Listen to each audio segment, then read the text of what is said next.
Hello, and welcome to 5 Minute Math. Today we are looking at the TEKS tool formula, working with area and perimeter with a problem related to TEKS 4.5D, and we'll solve it in 5 minutes or less. If you haven't done so already, please go ahead and take a moment to pause the video, work this problem out on your own, unpause it, and we will look at our answers together. So, we need to find the area of a rectangle and they give us the length and the perimeter. All right, so let's draw a sketch of what we have right here. So I'm going to get my rectangle here. I don't know what the length and the width, which one is longer, so I'm just going to say this is 15 feet. That's what we know. And we also know that the perimeter equals 50 feet. All right, that is all that we are given.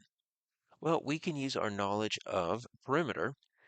So the formula for perimeter, something that we are introduced to in the fourth grade as formulas, is double the length plus double the width, 2L plus 2W. Or you can also write it as length plus W plus W, width plus width. So we know the length is 15 feet. So what we're going to do is we're going to substitute. We're going to replace this L right here with 15 because we know that it's 15 feet.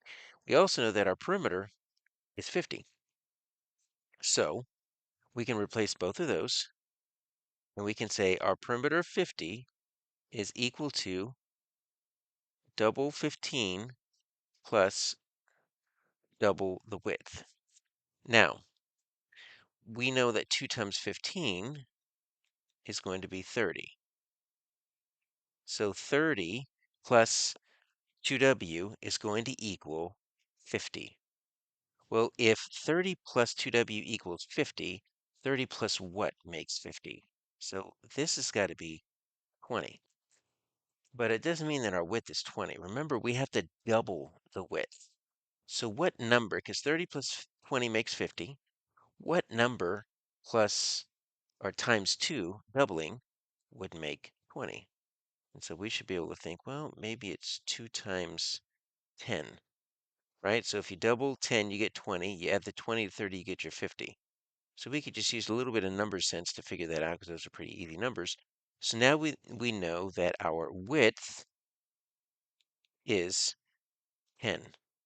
Our width is 10 feet. Now, you might be thinking, well, I don't see 10 feet as an answer. Remember, we're not trying to find the width, right? So this isn't necessarily drawn to scale because the 15 should be the longer side. But now we can figure out the area. So first, let's double check to make sure our perimeter works. Perimeter equals, and I'll use the other one, 15 plus 15 plus 10 plus 10. So that's going to equal 30 plus 20 equals 50, which is what they told me. So now that I know that my length is 15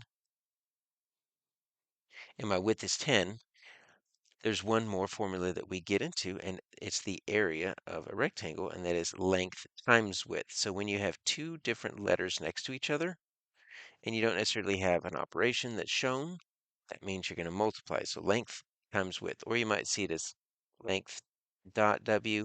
We use that X for multiplication. It becomes kind of confusing because eventually we'll use that as an unknown or a variable. So let's just replace my length with 15. And then I'll use parentheses to show multiplication.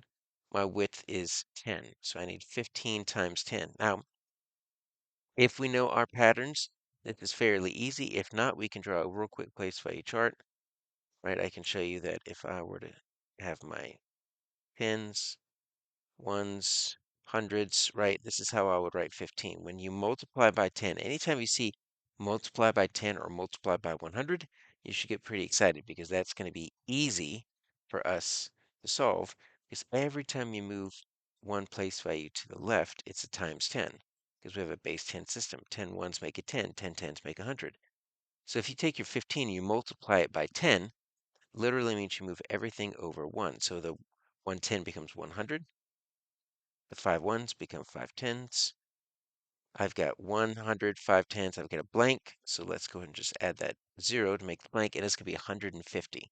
So it's the same as taking your 15 and adding 1 0 at the end.